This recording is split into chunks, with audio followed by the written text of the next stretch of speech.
So what's up mga ka-trackers, no? So meron lang po akong i-share sa mga kapwa ko trackers na bagong dating dito sa Europe. Dito pa lang marami ng advisory na ay sarado yung kalsada. So dito lang po ang gagawin natin mga ka-trackers, no? Doon sa mga kapwa ko trackers na bagong dating pa lang. Again, doon sa mga wala pa pong idea. So sarado po yung kalsada dito. Nakita ko na kanina yung 51 Neutro Road. So nag-reroute na ako agad sa Google Map ko mga ka-trackers.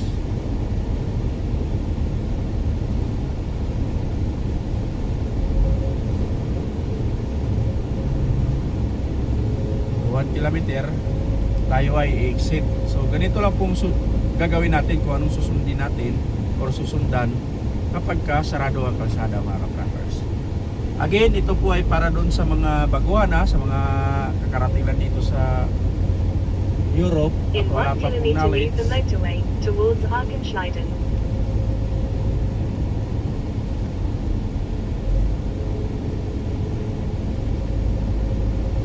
Yan. May advisory na sarado ang kalsada, Neutro Road. Yung bilog na circle, prohibited. Ibig sabihin, prohibited yung mga ka-trackers, no? Sarado. Kaparehas lang yan sila sa Paranti na blue color background. Yun naman ay end of the road. Now So, leave the ayan. motorway, then turn left towards Argenschleiden.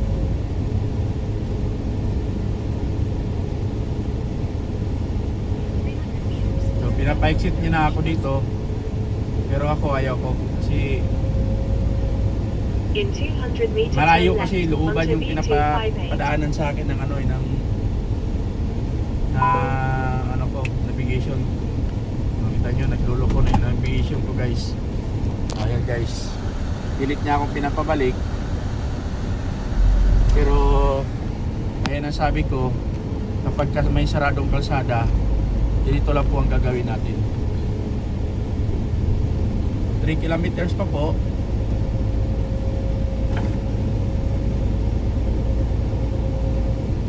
Pasensya na mga ka-trackers kung matatagalan, So ang gagawin na lang natin mamaya, pag lumampas na ako, push mo na lang,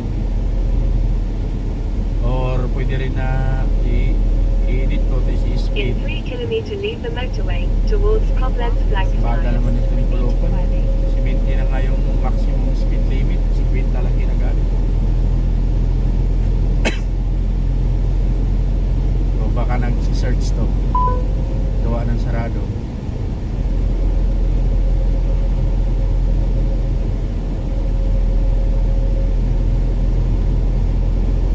Malayo pa lang, 5 kilometers meron ng advisory na Neutro Road ang 51 na kalsada.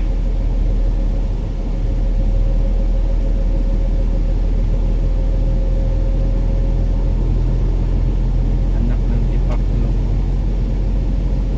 Overtake natin to, guys. Overtake pero ang bagal,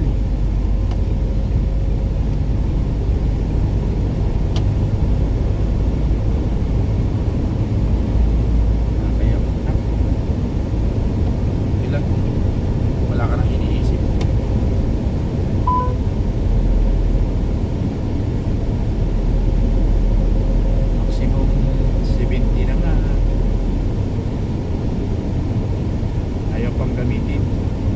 Kaya kayo, pag ano yung nakikita nyo maximum dyan sa kalsada, gamitin nyo. Kasi nakalagay na nga dyan, tsaka maganda ng kalsada, wala ka naman sinusundan. Gamitin natin. Hindi, gamitin natin. In 1 kilometer, leave the motorway towards Koblenz Blankenheim.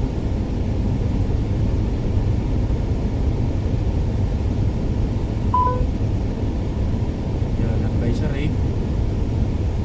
So yung 51 na yun, hindi natin maintindihan. So 70 na dito, bigyan natin 70. So again mga ka-trackers, ito ay based on my experience lang talaga mga ka-trackers, sinundan ko lang talaga yung mga araw Ayan, sarado. Now leave the motorway, then turn left. So ayan towards guys, Cobblers makikita nyo Glen. yung U na yan.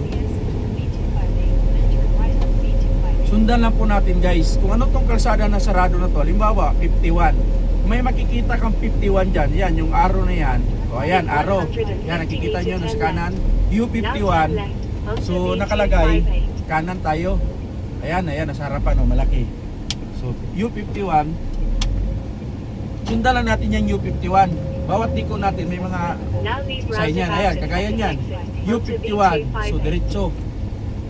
Sundan lang po talaga natin mga katrackers. Ayan. Tapos dito na naman, ayan, U51. So dito tayo mga Now katrackers. leave roundabout at second exit, then turn right.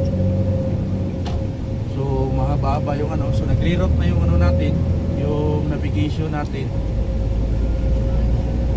So dire-diretso lang tayo dito mga katrackers. Sundan lang natin.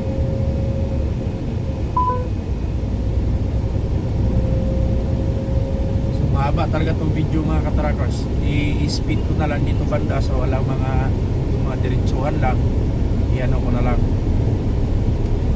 In 500 meter turn right Ayan, towards pinaka-exit niya ako Blankenheim. dyan mga katrackers no, ng navigation ko. Pero sundan pa rin natin ang U51. Ako wala na akong sinusundan na navigation kasi nga sarado. So ayan, arrow sign Now approaching turn right, U51 then diretso. leave roundabout at So third diretso exit lang tayo mga towards katrackers. Blankenheim. Pinapakanan niya ako dyan. Pagka ganyan mga katrackers na sarado dito sa Germany, meron po yung mga alternative route na binibigay. So sa mga hindi pa po alam, mga detour, yan po yung gagawin natin. Sundan po natin yung mga sign na yan kung saan ang direction.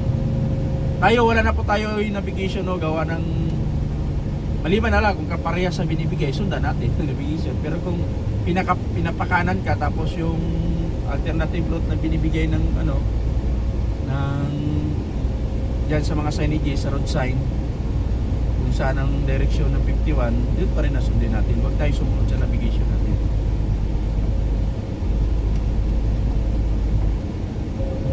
Kasi pag sinunod mo yan, ako, looban ang punta mo niyan.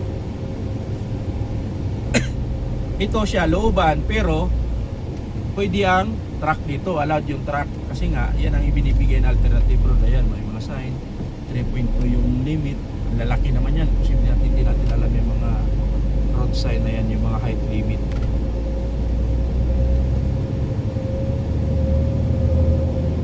Medyo maliit ang kalsada dito. So ginawa ko po talaga tong video na to para dun sa mga kapwa trackers natin na mga bagong ano pa lang, wala pong idea pa.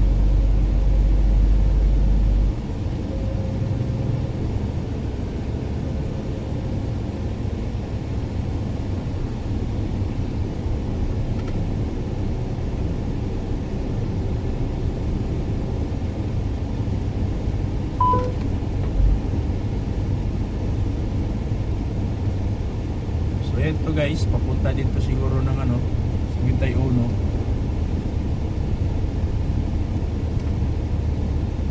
Medyo saktuhan lang yung truck dito.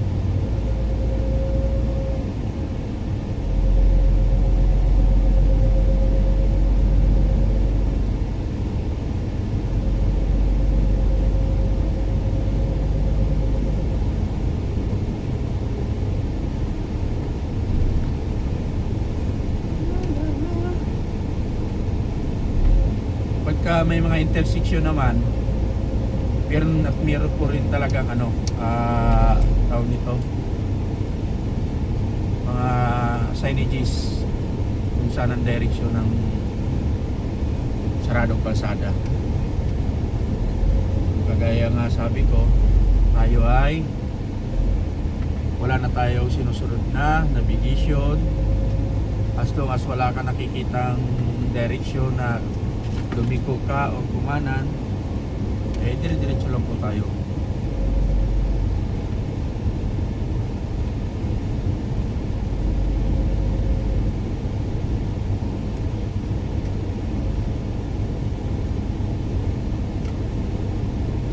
Maximum speed limit.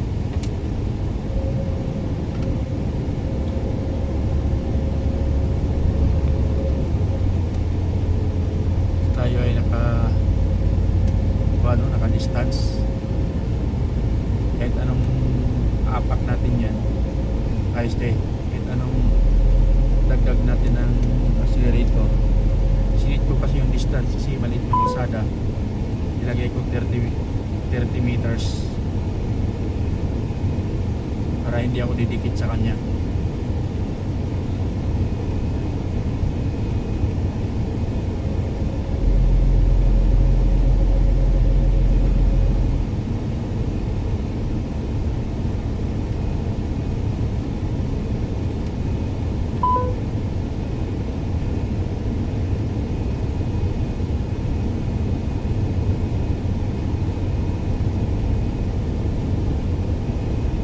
Kahit saan kayo pumunta guys, talagang may mga ganyan site talaga.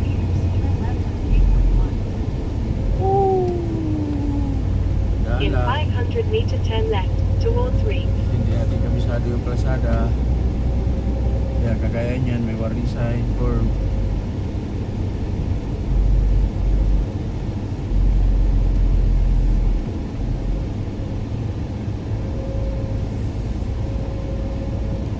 so ayan na naman, pinapaliko na naman niya ako kaliwa. Now turn left Ah. towards Turn Reeds. left. So U51 direction, diretso lang tayo guys. Huwag tayong lumiko kasi mayroon ng guide tayo na alternative route na binibigay. So yan, nagre-route na rin naman yung ano natin, navigation. Medyo may kalayuan lang din talaga yung ano, yung binigay niyang alternative route. Pero wala tayong magagawa, gawa ng sarado eh.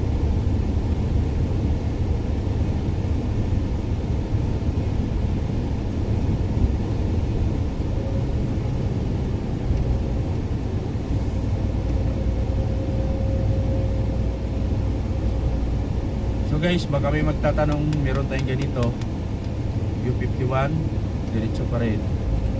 Yan, yung U51, diretso tayo. So siya, kumana na dyan. Hindi ko alam. Pero tayo, direksyon, diretso. Tunda natin yung binigay sa ating alternative. So sa mga nagtatanong nito, marami kasi nagtatanong din sa akin ito. Pwede ba daw to dito? So pwede kung hindi kayo sinisita. Pero sa Switzerland, ako na sinasabi sa inyo, sa border, papatanggal talaga sa inyo. Pagpipiliin kayo based sa experience ko. Titikitan ka or tatanggalin mo. Tanggalin mo, sigurado. Kasi siyempre, kalsada, tabi puno.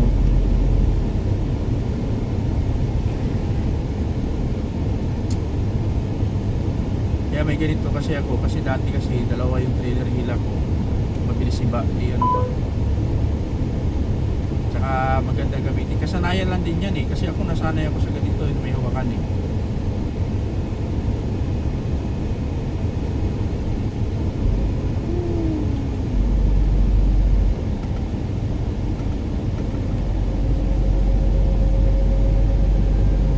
So may nakasunod sa ating isa,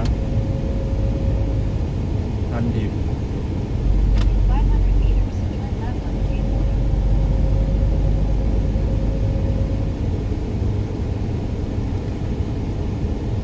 In 400 meter, turn left onto Blankenheimer Straße. So pinapaliko na naman niya ako. So depende guys kung ang sign ng U51 ay niliko din.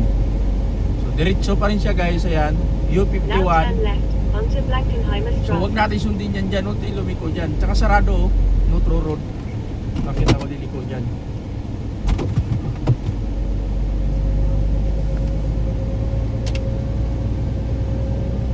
Tulog sila pula. Bada na, ay, bangin. So tinan nyo guys, oh, yan lang yung nakaprotekta oh. Pero bangin yan, medyo ano.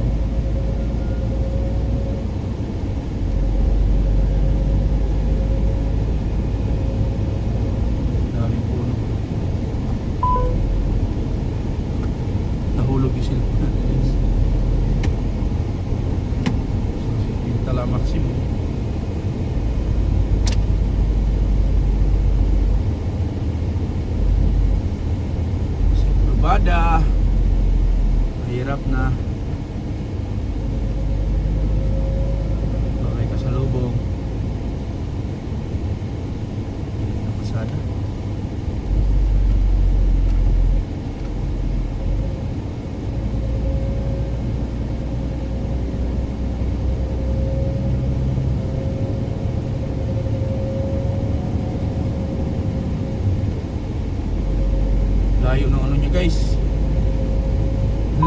alternative route.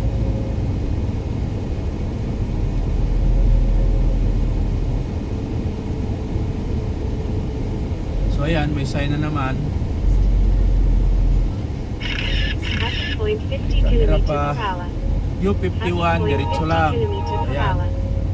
Every intersection na may makita tayo, bibigay po yan ng ano, ng mga sign.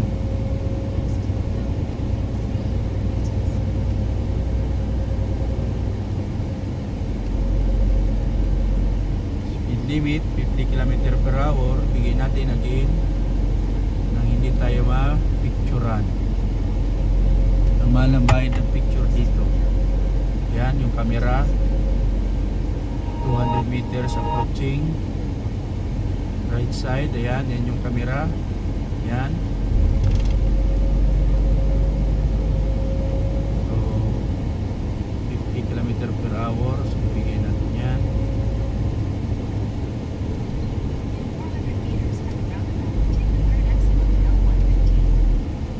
In 400 meter Kasya. leave roundabout at third exit onto Daan lang ito L115. talaga.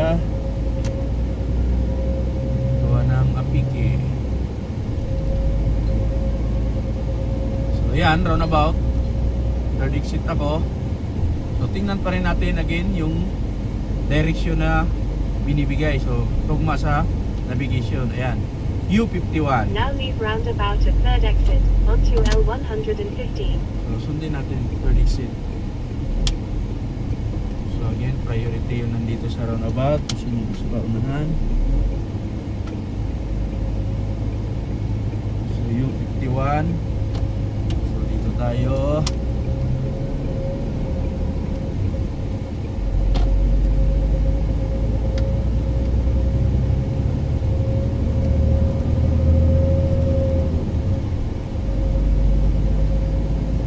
So 6 km diretsuhan guys. Lamig dito. 12.5 summer ngayon ha. 12.5 degrees Celsius yung ano. Lamig.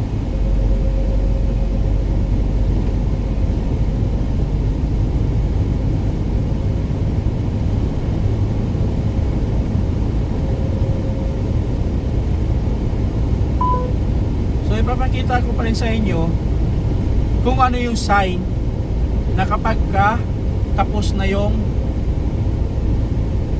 tawag dito 51 na pwede ka ng ano ba, papakita ko rin sa inyo guys.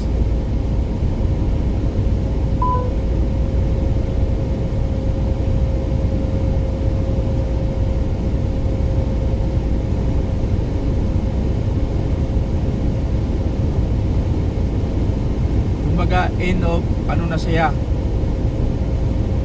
ng dito din pala dumaan to. Dito siya dumaan yung kasama ko, pero pwedeng dumaan doon sa sarado na yun kasi yung galing lang dito sarado eh. Bakit di niya lang na ano na kita sa Google Map or nanigurado na siya.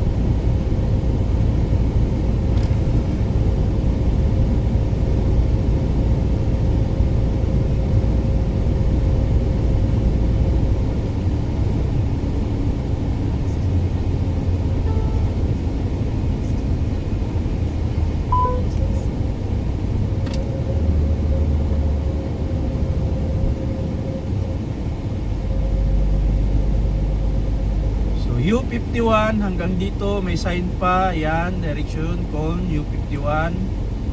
So yan po yung sinusundan natin na direction. So diretso lang tayo guys. Camera sa left side.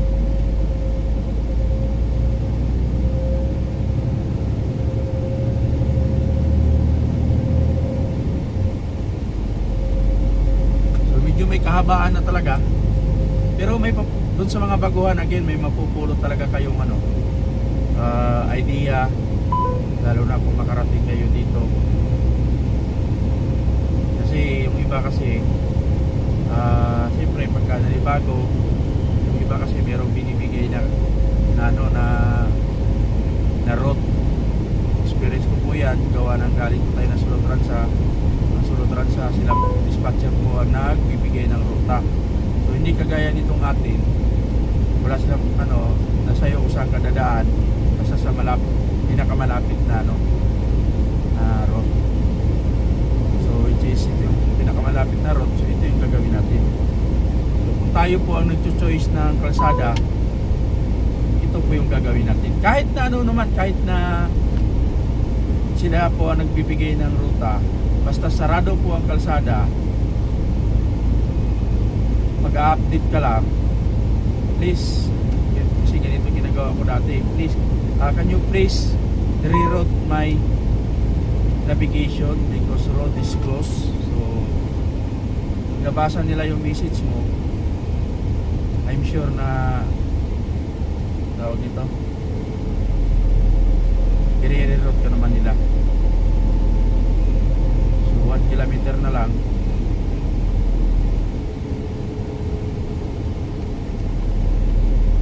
So hindi ko nalagyan siguro ng hindi ko na-edit siguro kasi nakakapagod mag-edit.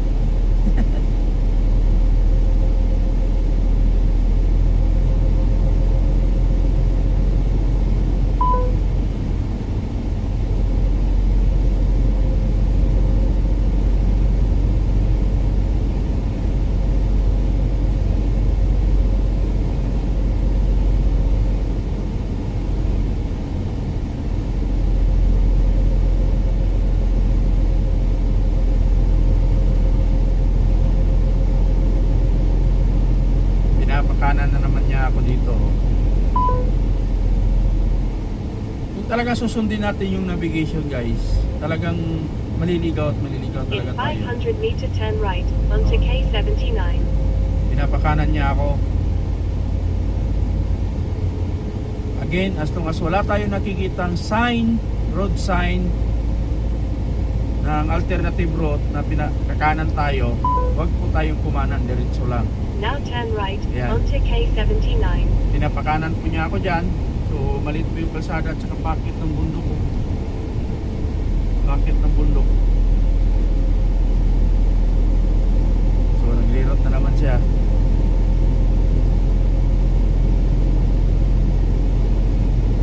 Alam ko, experience nyo rin to kasi doon sa mga baguhan,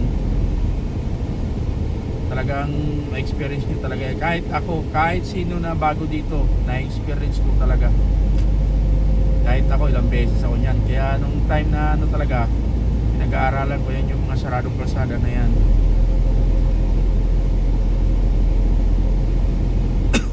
Pwede rin kayo huminto kung mayroong mga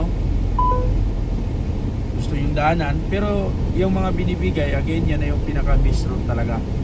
Yan na yung binibigay nila na alternative route talaga. Dahil bago po yan sila magsasara, talagang magbibigay yan sila ng alternative route. Hindi pwedeng hindi. Hindi kagaya sa atin, sa Pinas, malabong mangyari yan siguro kung magbigay ba, yung mga maiksing lang. Pero yung ganito ka malalayo, hindi ako maniniwala na mag-i-import pa sila maglagay ng sign na ganyan.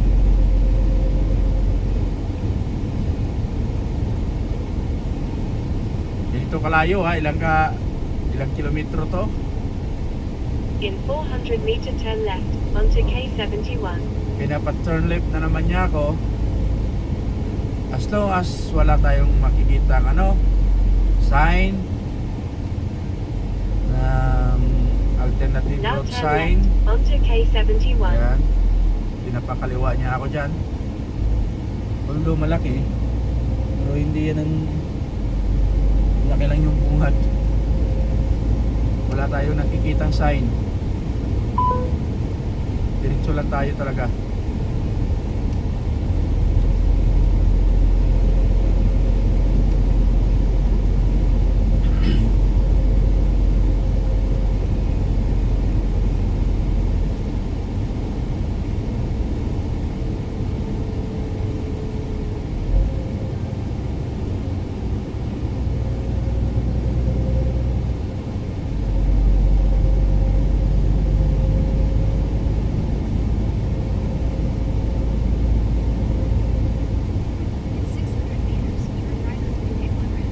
In 500 meter turn right onto A1. So pinapa-turn right na niya ako mga katrackers, no? So ito tama na to, oh, kasi nandiyan na yung road close. So makikita nyo yan guys, road 51 sign, ayan. May guhit na pula. So ibig sabihin, from dito, mula dito, Restricted accessible area. sumunod na tayo Now sa turn navigation right natin. onto A1. Sumunod na tayo guys. So kasi in na yun, in na siya ang U51, so in na yung ano niya, yung pagbibigay niya ng route direction ng ano, yung route direction ng U51. 600 meters. So sundin na natin yung navigation natin mga katrackers. Tayo ay lalabas na to ng puno. So yun lang yung may tutulong ko sa inyo mga katrackers. Papakita ko sa inyo kung kuwan. So ayan po kasi yung sarado guys, oh. So kung napapansin nyo yung kulay itim, diyan sana ang daan natin kaso sarado. So ngayon, sundin na natin yung navigation natin. 37 kilometers diretsuhan na to. So ito yung kalsada na ano sana, gaganon tayo.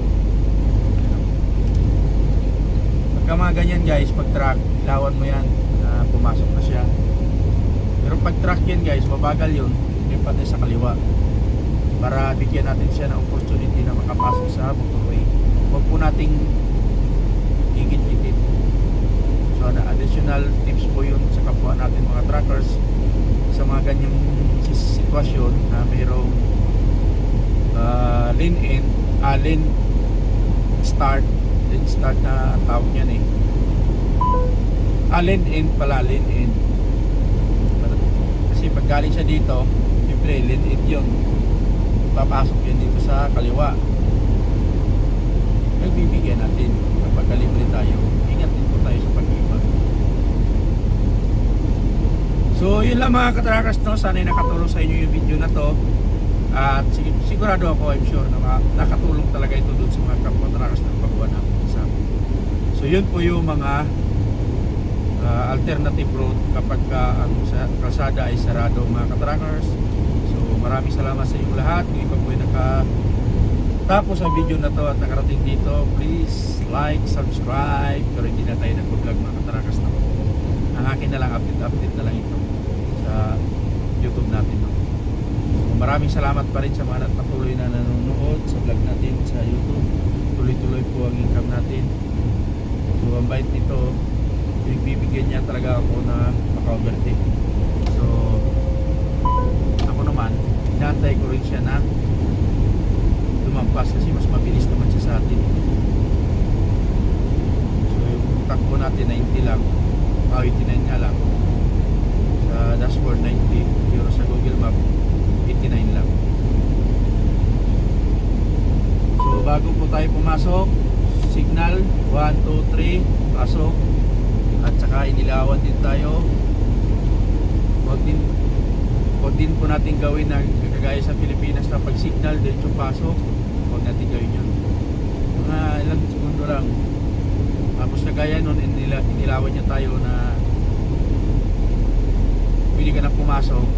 Signal ka lang ng kaliwat kanan, ibig sabihin nun, pasalamat ka sa kanya na sininyasan ka niya na pwede ka na pumasok. Yun din po ang gagawin nyo mga katrackers kapag may umu-overtake sa inyo na pwede na pumasok, ilawan nyo lang. So ititri lang ang takbo nito guys. Overtake ka natin to. Yun din po ang gagawin nyo mga katrackers, ilawan nyo lang pa, ibig sabihin pwede na siyang pumasok. Ngayon magsisignal din po yan siya kaliwat kanan. Ibig sabihin nun, nagpapasalamat siya sa'yo. So may vlog na rin po tayo dyan mga katrackers. Marami na po tayo nagawang vlog dyan. Nandyan po sa YouTube channel natin. Panoorin nyo na lang. About naman sa mga taco tutorial. Hindi po tayo perfecto, pero malaking bagay po yung sa mga nagsisimula. Yun, ilawan niya na tayo. Natin kaliwat kanan. Ibig sabihin, maraming salamat. Again, maraming salamat.